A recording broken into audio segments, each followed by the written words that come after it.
I'm Amy. I'm Laura. And we are Two Paper Girls. If you can't tell from our mugs, today we are doing the coffee book tag. We were tagged by Wine Mermaid, so thank you for tagging us. This is going to be a lot of fun. So let's just get straight into it. The first one is Black Coffee, a series that is hard to get into but has hardcore fans. I picked The Inheritance Cycle by Christopher Paolini. I've read the first couple of this and it is hard to get into. I nearly dropped my coffee. But I've really enjoyed them, and we're doing this project. Well, I think this would be cool to do. Let's just propose this challenge. Live announcement. I think it would be cool if we had a challenge over the summer where we finished off all of our unread series. I will try. I will try because I want to finish off The Inheritance Cycle. Do, but I think I have a couple more than you that I don't know. Actually, I haven't got many. I have City of Bones, which is quite that's a long one. And I want to read The Infernal Devices before I finish off City of Bones, so that'd be like 6 books. But then I've just got Thrown a Glass, Shattered Me. I have lots I haven't started. I don't have that many that are ongoing. Yeah, so I think... Challenge accepted. Oh, so that's the thing. But yeah, Inheritance Cycle is like Black Coffee. It's hard to get into, but I know people that adore this series. Yeah. And I want to be one of them people because it is very good. And Laura got me a signed Inheritance, and I like Christopher Paolini. He's very hot.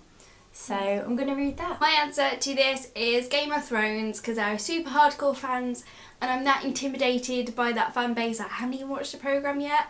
I plan to this summer, but I'm just scared because I'd rather be the person that hasn't seen it than the person that doesn't like it. And the books are huge and I'm just scared. But I will get into it eventually, like I will get into coffee. I don't actually drink coffee, but one day. Question 2 is Peppermint Mocha.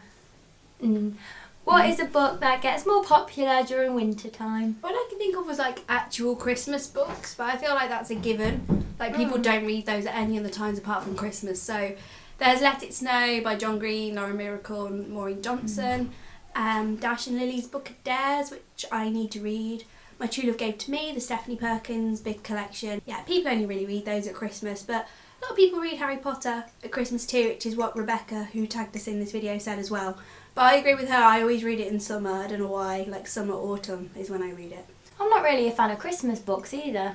I like Let It Snow, but I'm just never really like in the mood for Christmas books. Yeah. I chose City of Glass by Sarah J Maas because it's Endovia's really sad and dingy and a horrible cold place. It's basically just got a cold feeling to it with the glass and the glass palace. And I just thought I read it in the winter as well, so I'd probably associate it with winter. Yeah, I read it in summer, but I can see what you mean. I think the white covers as well kind of makes it feel colder. I think that's a good wintry book.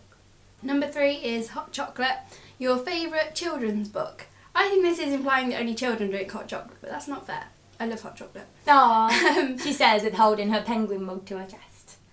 With her hot chocolate. I was torn because I want to say Harry Potter because it is my favourite children's book, but I feel like that is my answer to every single question on any tag we do. So also Peter Pan as well. I adored Peter Pan, still do. But I love Jacqueline Wilson. I can't pinpoint one book, but I loved Kiss, all the the diary ones. Love Lessons. Yeah, Love Lessons and love that one. Girls in Love, Girls in Tears. Those ones, they were really good. Tracy Beaker. Have we told BookTube about this? Oh my god, we haven't. Right, okay. We went to see McBusted, as you remember. It was amazing. It was really good. And we went with our friend who's never been to Birmingham, so she was quite touristy and taking loads of pictures and stuff. And we were walking and the stadium was in the background. And Jade we had a nice canal and everything. Yeah, and Jade was perfect like, photographic spot. So there's a couple walking past us. And we said, we kind of went to approach them and they looked like they were going to ignore us. And then they stopped and we went, can we have a picture? And then we moved to stand in front of the stadium and the woman was laughing and the man took a nice picture. We were like, thank you. And then just as we glanced at them when we walked away, I was like, lol, that woman looks like Jacqueline Wilson. Then we googled him. No, we googled Jacqueline Wilson when we got into the stadium, and on one of the pictures she was with the guy who took the picture. Yeah, and she was in Birmingham that week for her book release. Yeah, her book was turned into a play, which was on at the Symphony Hall, which we were right by. We walked through it that together. week, and she said in an interview that if she was feeling better, because she hadn't been very well, then she wanted to go see it. So yeah, we met Jacqueline Wilson and didn't realise, basically. So now I feel terrible saying a children's book I love is a Jacqueline Wilson book because I didn't even recognise her. Yeah, anecdote. Anyway, I love children's books. I used to love Michael Morpurgo, Kensuke's Kingdom, but the one that I wrote down was Seahorses by Louise Cooper. It's a trilogy, I think, but I just remember it so vividly. Aww. And I love those books, and I think they're quite old ones, like they're proper kids books, like huge font for like tweens, not even tweens, like really young kids. But they were brilliant. I recommend them still. I want to reread it now. Question 4 is double shot of espresso. Pick a book that kept you on your edge of your seat from start to finish. I had quite a couple for these. I tend to really love books where I can't put them down.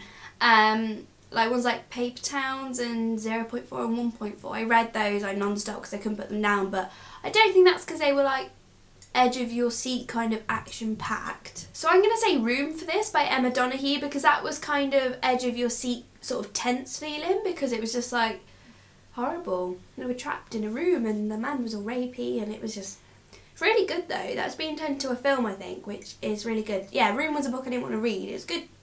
400 pages probably, and I read it in about 2 days because it was really good. Yeah, that's a good one. We did read that fast even though it was big. I've just thought of We Were Liars because I've read that recently and I read it so quick.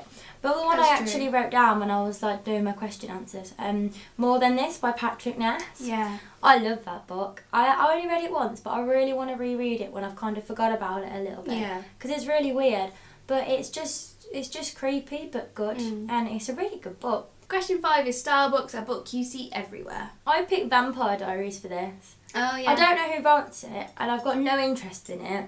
But it's like it clogs up the entire Waterstones teenage shelf, and it's only got like a corner of teen section. It's basically got a shelf of Vampire Diaries. Yeah. And it just gets on my nerves, but apparently lots of people love it.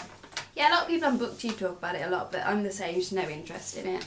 After trying to read the House of Night series, that's just vampire books are done. Yeah. So done with vampire books. My answer for this is Gone Girl. You see this everywhere. It kind of blew up out of nowhere.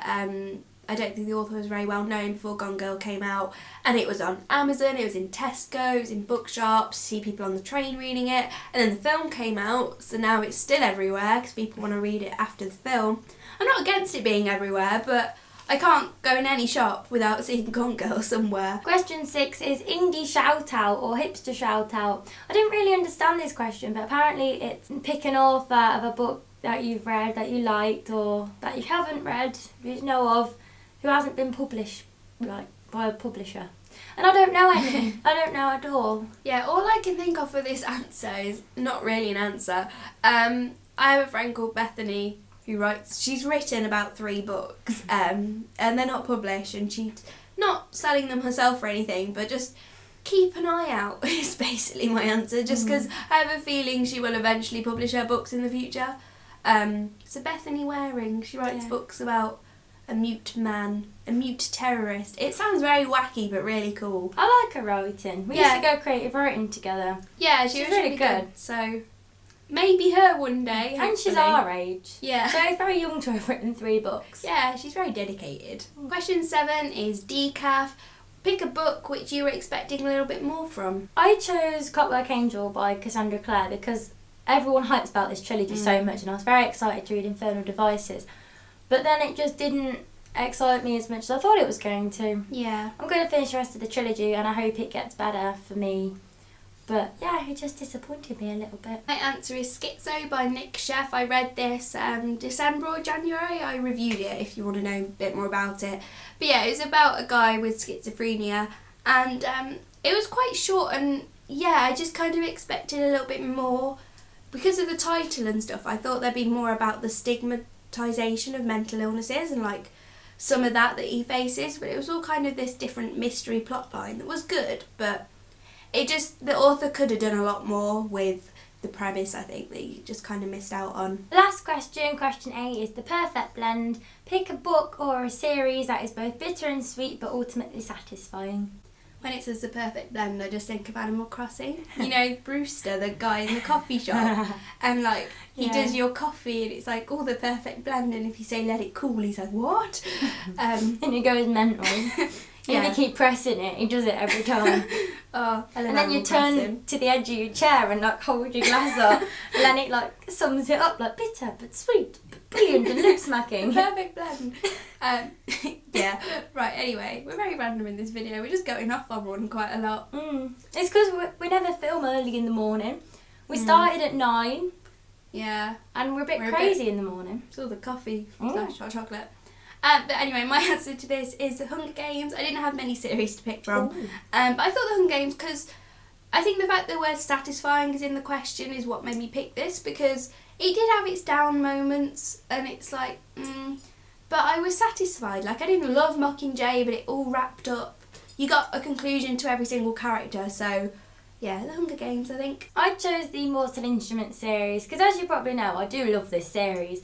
But when you get to City of Fallen Angels after City of Glass, because it was meant to be a trilogy and then she continued it, it kind of falls a bit flat because it creates a new storyline, but because you're already so integrated into the world, it kind of bores you a little bit because you're like, you've just had City of Glass, which like blows your mind. I like having mugs during videos. It's like you just get to have a little sip. I know, my hands are nice and warm. Yeah, my hands are going too warm.